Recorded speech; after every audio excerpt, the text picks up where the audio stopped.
السلام علیکم۔ 18 دسمبر 2025 کو ڈاکٹر مقصود الحسن عظیمی کے ساتھ منعقد ہونے والی نشست کے اس تجزیے میں خوش آمدید۔ وعلیکم السلام۔ آج ہمارے سامنے ڈاکٹر صاحب کے سوالات اور ان کے جوابات کا ایک بہت ہی دلچسپ سیشن ہے، اور میں یہ سوچ رہی تھی کہ ہمارا مقصد صرف ان جوابات کو دہرانا نہیں ہونا چاہیے، جی نہیں، بلکہ ان کی گہرائی میں اترنا ہے، ان کے پیچھے جو سوچ ہے، جو فلسفہ ہے، اسے سمجھنا ہے۔ بالکل۔ آج کی گفتگو کا مرکزی خیال ہی یہی ہے کہ دین اور روحانیت میں اکثر چیزیں ویسی نہیں ہوتی جیسی وہ سطح پر نظر آتی ہیں۔ صحیح۔ یعنی ظاہری الفاظ کے پیچھے ایک پورا جہان معنی چھپا ہوتا ہے، اور آج ہم اسی کی تلاش میں ہیں۔ تو آج کے لیے ہمارے پاس کیا کیا موضوعات ہیں؟ دیکھیں، سب سے پہلے تو ہم اس مشہور حدیث پر بات کریں گے، ظلم کو ہاتھ سے روکنے والی، اچھا، اور دیکھیں گے کہ اس کی عام تشریح نے ہمارے معاشرے پر کیا اثرات ڈالے ہیں۔ یہ تو بہت ہی اہم موضوع ہے۔ جی، پھر ہم جف القلم یعنی قلم خشک ہو گیا کہ تصور کو سمجھیں گے کہ تقدیر اگر طے شدہ ہے تو ہماری کوششوں کا کیا مطلب ہے۔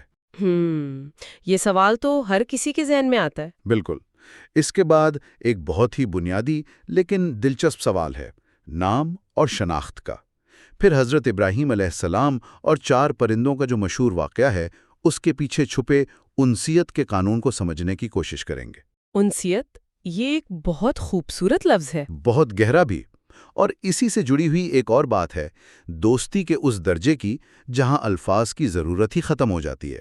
اور آخر میں فطری انسلاخ جیسی ایک خاص روحانی اصطلاح ہے۔ تو موضوعات کافی گہرے ہیں۔ جی بالکل۔ تو چلیں اس سفر کا آغاز کرتے ہیں۔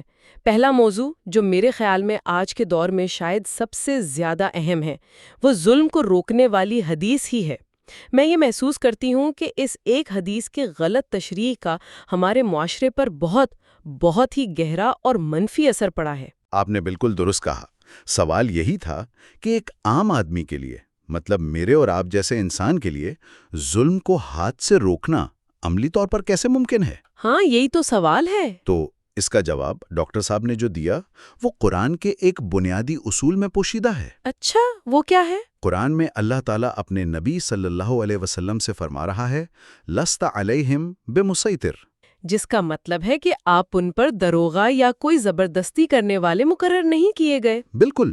اب آپ سوچیں، یہ ایک بہت واضح اصول ہے نا؟ جی، بہت واضح ہے۔ اگر اللہ کے نبی کو، جو سب سے افضل ہیں، ان کو کسی پر زبردستی کرنے کا اختیار نہیں، تو پھر ایک عام مسلمان کو یہ اختیار کیسے مل سکتا ہے؟ نہیں مل سکتا۔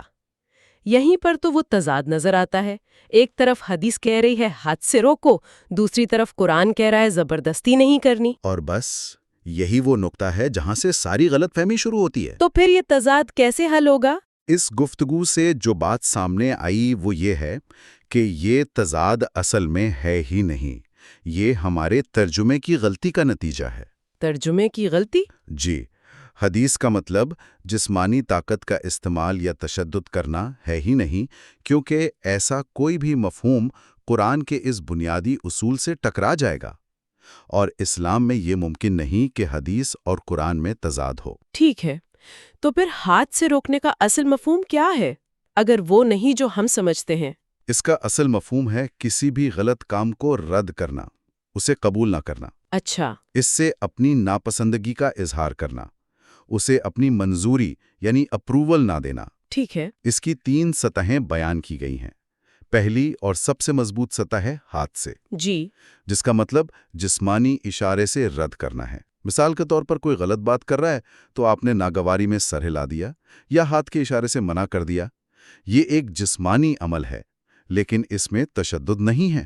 لیکن ایک منٹ، یہاں ایک سوال ہے۔ اگر ہم اس تشریح کو مان لیں تو کیا یہ ظلم کے خلاف عملی اقدام کرنے کے جذبے کو کمزور نہیں کرتی؟ مطلب کچھ لوگ یہ کہہ سکتے ہیں کہ یہ ایک بہت پیسو یعنی غیر فعال تشریح ہے۔ بہت اہم سوال ہے آپ کا۔ دراصل یہ تشریح غیر فعال نہیں بلکہ زیادہ حکیمانہ اور عملی ہے۔ آپ خود سوچیں، ایک مثال لیتے ہیں۔ جی۔ آپ کا پڑوسی کوئی ایسا کام کر رہا ہے جو آپ کو ناپسند ہے، مثلا سگریٹ پی رہا ہے، تو کیا آپ اس کا گریبان پکڑ لیں گی یا اسے تھپڑ مار دیں گی؟ نہیں، بالکل نہیں۔ یا اگر کوئی ٹریفک پولیس والا رشوت لے رہا ہے تو کیا آپ اس کا ہاتھ پکڑ کر اسے روک سکتی ہیں؟ ہرگز نہیں۔ اس کا نتیجہ تو میرے لیے ہی برا نکلے گا، وہ تو مجھے ہی حوالات میں ڈال دے گا۔ بالکل یہی بات حضور قلندر بابا اولیاء رحمت اللہ علیہ نے فرمائی کہ ہم معاشرے کی رسی سے بندھے ہوئے ہیں، ہم قانونوں اور ایک سماجی نظام کے اندر رہتے ہیں، اس سے ٹکرانا حکمت نہیں، حماقت ہے۔ بات تو بہت گہری ہے۔ اسی حدیث کی غلط تشریح نے ہی تو معاشرے میں فرقہ واریت کو جنم دیا ہے، جہاں ہر گروہ سمجھتا ہے کہ اسے دوسرے کو ہاتھ سے ٹھیک کرنے کا حق مل گیا ہے، اور اسی وجہ سے عالمی سطح پر مسلمانوں کا ایک متشدد تاثر قائم ہوا۔ اچھا، تو اس کا مطلب یہ ہوا کہ اصل تبدیلی کا آغاز ذاتی سطح پر ہوتا ہے، معاشرتی سطح پر نہیں۔ ہمیں خود کو ٹھیک کرنا ہے، دوسروں کو نہیں۔ یہ تو پوری سوچ ہی بدل دیتا ہے۔ جی، اصل حل یہی ہے، دوسروں پر زبردستی کرنے کے بجائے اپنے کردار کو اتنا بلند کیا جائے کہ لوگ آپ کو دیکھ کر خود کو بدلنے پر مجبور ہو جائیں۔ یہ ہے اسلام کا اصل انقلابی تصور۔ تو پھر وہ 3 سطحیں کیا ہوئیں؟ پہلی سطح، جیسا ہم نے کہا، جسمانی اشارے سے ناپسندیدگی۔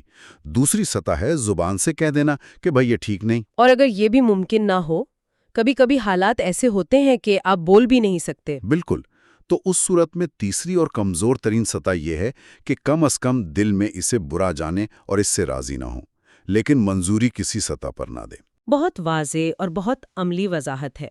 اچھا، جس طرح ہم نے دیکھا کہ ہاتھ سے روکنے کا ایک گہرا باطنی مفہوم ہے، اسی طرح تقدیر کے مشہور تصور جف القلم کے بھی کچھ ایسے معنی ہیں جو عام طور پر ہماری نظر سے اوجھل رہتے ہیں۔ بالکل، اگلا سوال اسی سے متعلق تھا کہ اگر قلم خشک ہو چکا اور سب کچھ لکھا جا چکا ہے، تو پھر یہ دنیا میں جو روز نئی ایجادات ہو رہی ہیں، نئے نظام بن رہے ہیں، ان کی کیا حیثیت ہے؟ یہ بات سمجھنا تھوڑا مشکل ہے۔ مطلب اگر سب کچھ پہلے سے طے ہے تو پھر محنت اور کوشش کا کیا فائدہ؟ ایک عام انسان اس تصور کو اپنی زندگی میں کیسے سمجھے تاکہ وہ مایوس نہ ہو جائے؟ اس کی ایک بہت لطیف تشریح پیش کی گئی ہے۔ حدیث کے الفاظ ہیں، جف القلم بما ہوا کائن، یعنی جو کچھ ہونا ہے اس پر قلم خشک ہو گیا۔ جی، یہاں قلم سے مراد کوئی لکڑی کا قلم نہیں ہے، یہاں قلم سے مراد اللہ کی توجہ ہے۔ اللہ کی توجہ؟ جی، جب اللہ نے کسی چیز پر اپنی حتمی توجہ کر دی تو وہ ہو گئی۔ اب سوال یہ ہے کہ کیا اس میں تبدیلی ہو سکتی ہے؟ ہاں، یہی تو سب سے بڑا سوال ہے۔ جواب ہے ہاں، ہو سکتی ہے، لیکن وہ اختیار بھی صرف اور صرف اللہ ہی کے پاس ہے۔ اچھا، قرآن کہتا ہے، یمحو اللہ ما یشاء ویثبت وعندہ ام الکتاب۔ اللہ جو چاہتا ہے مٹاتا ہے اور جو چاہتا ہے باقی رکھتا ہے، اور اصل کتاب اسی کے پاس ہے۔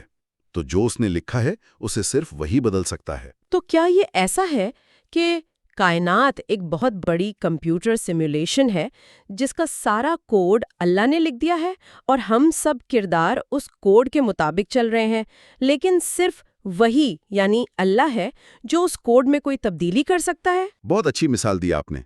اسے ایسے ہی سمجھا جا سکتا ہے۔ اور اس ساری تخلیق کا مقصد کیا ہے؟ خود کو ظاہر کرنا۔ جی، ایک مشہور حدیث قدسی ہے، کنت کنزا مخفیا فاحببت ان اعرف۔ میں ایک چھپا ہوا خزانہ تھا، بس میں نے چاہا کہ میں پہچانا جاؤں۔ جی، سنی ہے۔ یہاں عرف کا عام ترجمہ پہچانا جاؤں کیا جاتا ہے، لیکن اس گفتگو میں اس کے ایک گہرے معنی کی طرف توجہ دلائی گئی ہے۔ وہ کیا؟ وہ یہ کہ پہچاننا ایک بہت سطحی عمل ہے۔ اصل مفہوم ہے سمجھا جاؤں۔ اللہ نے چاہا کہ اسے پہچانا نہیں بلکہ سمجھا جائے۔ پہچاننے اور سمجھنے میں کیا فرق ہے؟ بہت بڑا فرق ہے۔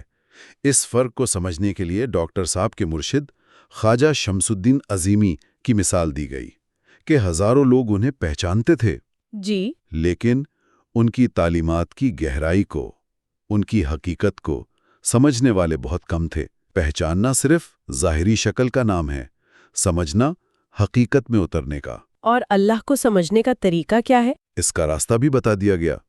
من عرف نفسہ فقد عرف ربہ۔ جس نے اپنے آپ کو سمجھ لیا اس نے اپنے رب کو سمجھ لیا۔ خود شناسی سے خدا شناسی تک کا سفر۔ بالکل، ہمیں خود کو سمجھنا ہے، اپنی صلاحیتوں کو، اپنی کمزوریوں کو، اپنی روح کی حقیقت کو۔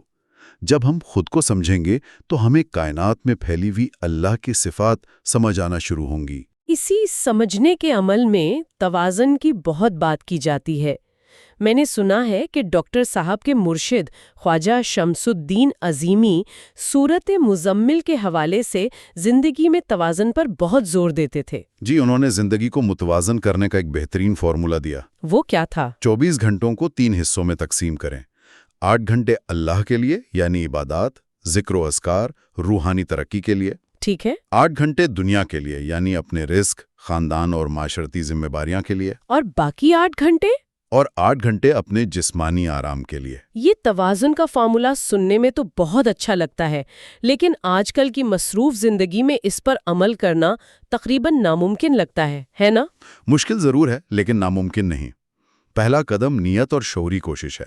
ہم یا تو دنیا میں اتنے گم ہو جاتے ہیں کہ روحانیت کو بھول جاتے ہیں، یا کچھ لوگ رہبانیت اختیار کر کے دنیا کو چھوڑ دیتے ہیں۔ دونوں ہی انتہائیں ہیں۔ جی، دونوں ہی انتہائیں اللہ کے حکم میزان میں گڑبڑ نہ کرو کے خلاف ہیں۔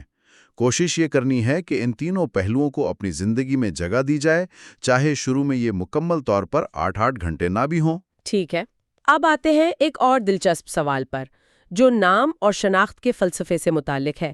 سوال یہ تھا کہ اگر ہم سب کا کوئی انفرادی نام نہ ہوتا اور سب کو صرف انسان کہا جاتا تو ہماری پہچان کیسے ہوتی؟ اس کا جواب بہت سادہ اور گہرا ہے۔ نام دراصل ایک فائل کا عنوان ہے۔ فائل کا عنوان؟ جی، کائنات میں ہر چیز کا کوئی نہ کوئی نام ہے، چاہے ہم اسے جانتے ہوں یا نہ ہوں۔ یہ نام اس چیز کی خصوصیات، اس کی تاریخ اور اس سے متعلق تمام معلومات کی فائل کا کام کرتا ہے۔ جیسے دفتر میں ہزاروں فائلیں ہوتی ہیں، اگر ان پر عنوان نہ لکھا ہو تو کوئی بھی فائل ڈھونڈنا ناممکن ہو جائے گا۔ بالکل یہی مثال ہے۔ ایک عام سی جھاڑی کو شاید ہم کوئی اہمیت نہ دیں، لیکن ایک حکیم کے لیے اس کا ایک خاص نام ہوتا ہے، اور اس نام کے ساتھ اس کے تمام طبی خواص کی معلومات جڑی ہوتی ہیں۔ صحیح۔ تو نام صرف پکارنے کے لیے نہیں ہوتا، بلکہ یہ کسی شے کی پوری شناخت کا ایک کوڈ ہوتا ہے۔ اصل اہمیت اس فائل کے اندر موجود مواد کی ہے، لیکن اس مواد تک پہنچنے کے لیے عنوان یعنی نام ضروری ہے۔ تو نام ایک فرد کی شناخت کے لیے ضروری ہے، لیکن کیا نام کا تعلق صرف شناخت تک محدود ہے یا اس کا روح کی گہرائیوں سے بھی کوئی رشتہ ہے؟ میرا خیال ہے کہ حضرت ابراہیم علیہ السلام اور پرندوں کا واقعہ شاید اسی نقطے پر روشنی ڈالتا ہے۔ آپ نے بہت خوبصورتی سے دونوں موضوعات کو جوڑ دیا۔ اگلا سوال اسی واقعے سے متعلق تھا کہ جب حضرت ابراہیم علیہ السلام نے ذبح شدہ پرندوں کو نام سے پکارا تو وہ واپس کیسے آ گئے؟ کیا یہ کوئی تصرف تھا؟ جی، یہی سوال تھا۔ تو اس کی تشریح یہ کی گئی ہے کہ یہ تصرف نہیں بلکہ انسیت کا قانون تھا۔ انسیت؟ اس سے کیا مراد ہے؟ یہ لفظ ہم نے پہلے بھی استعمال کیا تھا۔ انسیت یعنی محبت، لگاؤ اور مانوسیت کا ایک ایسا گہرا روحانی رشتہ جو مادی جسم کی قید سے آزاد ہوتا ہے۔ اچھا۔ جب دو روحوں کے درمیان ایسا تعلق قائم ہو جاتا ہے تو جسم کے ختم ہونے کے بعد بھی یہ تعلق برقرار رہتا ہے۔ جیسے ہم اپنے کسی پالتو جانور، طوطے یا کتے کو نام سے پکارتے ہیں تو وہ ہماری آواز اور اس نام سے اتنا مانوس ہو جاتا ہے کہ فوراً رد عمل دیتا ہے۔ کیا یہ کچھ ویسا ہے؟ بالکل، لیکن یہ اس سے کہیں زیادہ گہرا ہے۔ ان پرندوں اور حضرت ابراہیم علیہ السلام کے درمیان انسیت اس مقام پر تھی کہ ذبح کیے جانے جیسا تکلیف دہ عمل بھی جی۔ ان پرندوں کے دل میں حضرت ابراہیم علیہ السلام کے لیے کوئی نفرت پیدا نہ کر سکا۔ یہ انسیت کا کمال تھا۔ سبحان اللہ۔ اسی گہرے روحانی تعلق کی بنیاد پر جب ان کی روحوں کو پکارا گیا تو وہ دوبارہ مادی جسم اختیار کر کے واپس آ گئیں۔ تو اس واقعے کا اصل پیغام کیا ہے؟ یہ صرف ایک معجزہ نہیں تھا؟ یہ معجزہ تو تھا، لیکن اس کے پیچھے ایک گہرا روحانی قانون کار فرما ہے۔ یہ واقعہ دراصل اللہ اور اس کی تمام مخلوقات کے درمیان موجود انسیت کے رشتے کی ایک مثال ہے۔ کیسے؟ چونکہ اللہ ہی ہمارا خالق ہے، ہماری روح اپنی اصل میں اس سے زیادہ مانوس ہے۔ اسی لیے جب وہ ہمیں پکارتا ہے تو روح فوراً اس کی طرف دوڑتی ہے۔ یہ گہرا نقطہ، جیسا کہ بتایا گیا، ڈاکٹر صاحب کے مرشد خواجہ شمس الدین عظیمی نے اپنی کتاب محمد الرسول اللہ صلی اللہ علیہ وسلم جلد سویم میں بیان فرمایا ہے۔ یہ بات مجھے اپنے دادا کی یاد دلاتی ہے۔ ان کا ایک بہت پرانا دوست تھا جو ہر شام ان سے ملنے آتا تھا۔ وہ گھنٹوں بس خاموش بیٹھے رہتے تھے، کبھی کبھی کوئی ایک آدھ بات ہو گئی، بس ایک دوسرے کی موجودگی ہی ان کے لیے کافی تھی۔ جی اس وقت مجھے سمجھ نہیں آتا تھا، لیکن اب احساس ہوتا ہے کہ وہ کتنی گہری دوستی تھی۔ انسیت شاید اسی کیفیت کا نام ہے۔ آپ نے بالکل صحیح سمجھا، اور یہی ہمارے اگلے موضوع کی بنیاد ہے۔ سوال تھا کہ حضور قلندر بابا اولیاء رحمت اللہ اور ان کے دوست بھائی نثار علی صاحب ہفتے میں ایک بار ملتے تھے اور زیادہ تر خاموش رہتے تھے، تو اس ملاقات کا مقصد کیا تھا؟ اور اس کا جواب بھی شاید لفظ انسیت یا صحبت ہی ہے۔ جی بالکل، ان کی دوستی اس مقام پر تھی جہاں تعلق کو نبھانے یا گفتگو کو جاری رکھنے کے لیے الفاظ کی بیساکھیوں کی ضرورت نہیں رہتی۔ وہ صرف ایک دوسرے کی صحبت یعنی کمپنی سے لطف اندوز ہونے کے لیے ملتے تھے۔ ان کی موجودگی ہی ایک دوسرے کے لیے سکون اور خوشی کا باعث تھا۔ یہ دوستی کا ایک بہت ہی اعلیٰ اور خالص درجہ ہے جس میں کوئی دنیاوی مقصد یا لین دین شامل نہیں ہوتا۔ یعنی بات چیت تو تعلق کا ایک ذریعہ ہے، خود مقصد نہیں۔ جب تعلق گہرا ہو جائے تو ذرائع کی ضرورت نہیں رہتی۔ بالکل۔ اب ہم آج کے آخری موضوع کی طرف آتے ہیں، جو ایک خاص روحانی اصطلاح فطری انسلاخ سے متعلق ہے۔ یہ سننے میں تھوڑا ٹیکنیکل لگتا ہے، لیکن اس کا مفہوم بہت دلچسپ ہے۔ انسلاخ، میں نے یہ لفظ پہلے نہیں سنا۔ اس کا لفظی مطلب کیا ہے؟ انسلاخ کا مطلب ہے نرمی، گداز یا کسی چیز کا دوسری چیز میں مکمل طور پر دھنس جانا، جذب ہو جانا۔ اچھا۔ جب ہم کوئی بات سنتے یا سیکھتے ہیں تو عام طور پر ہمارا شعوری ذہن ایک فلٹر کی طرح کام کرتا ہے نا؟ ضیا کرتا ہے، اسے قبول یا رد کرتا ہے۔ صحیح۔